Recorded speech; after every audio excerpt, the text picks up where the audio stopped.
Hello everyone, welcome back to our channel. Now, as part of this video, we are going to have a conclusion on whatever we have learned this far in terms of data structures and algorithms. And this is going to give you a concise, a pattern that you can follow while solving the real problems. After learning all these data structures and algorithms, right, the question arises when I'm supposed to use what, right? So that I tried to answer in this video. So let's go to these lines one by one. Okay. So if there is a fixed data, so if you have fixed data of the same type, you use array. Okay. That's it. So if data is dynamic and you see a chain or list pattern, you use linked list. Now I know these are very vague statement, but I tried to simplify it in a single line. There is a lot more to it than just these single one-liners. Okay. Still, I'm trying to keep it to one line just so that you have something in your brain when you're going to use that data structure. Okay. Now let's look at the next one. So if data has a LIFO pattern, that is last in first out, you use stack. Okay. If data has a FIFO pattern, that is first in first out, then you use queue. If you need to find something in a sorted array, you use binary search.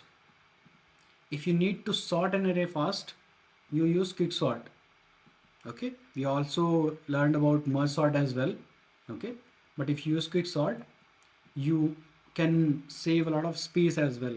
And in Java, if I remember well, it uses some double pivot quicksort. Okay, if there are many insertion, deletion, and find operation, use hash table. In hash table, these operations perform in O of 1, which is a constant time complexity. So they are really fast. That's why I have told you use hash table. Again, you can disagree with some of the points that I have written. Feel free to disagree. You can comment on the video as well, but you will have to justify with whatever the points you don't agree with. Okay. So if there is a hierarchy in data, you use tree data structure. If there is a network of data, these are the patterns, you use graph. Okay. Now if the problem has optimal substructure that we talked just now in the last video, then you use divide and conquer. Okay. Optimal substructure basically means dividing the problem into subproblems to get the final output.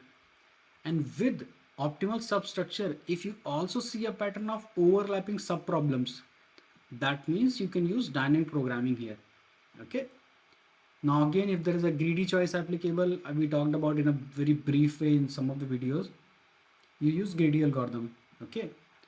And if you don't see even a single pattern from this one, right, then you're almost doomed. You have to go for brute force, which is basically coming up with a solution anyhow. You use loop, you use cubic time complexity, whatever you want to do, just come up with a solution first.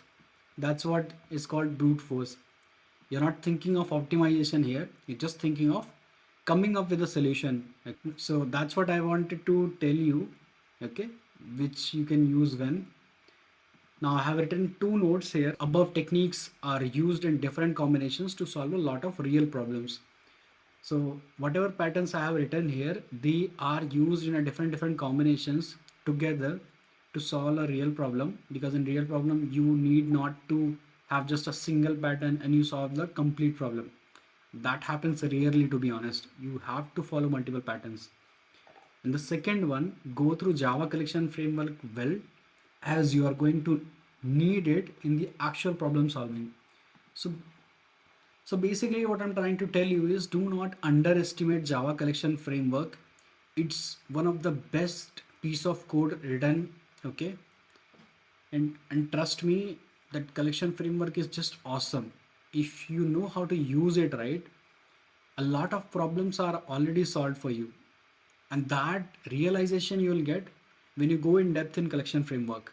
So with this, I'm concluding on the concept that we have learned this far.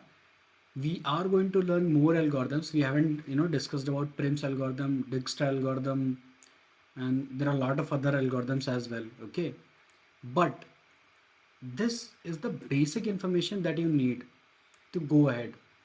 Now those algorithms we'll be discussing for sure, but sometime later. But till this point, these are the patterns that you're going to need. Just keep a hold of it. remember these patterns in your head, that when you're getting such pattern, what is the data structure algorithm that you're going to use. With that in mind, I'm just trying to tell you best of luck. That's all I wanted to explain as part of this video. See you in the next one. Jai Shri Ram.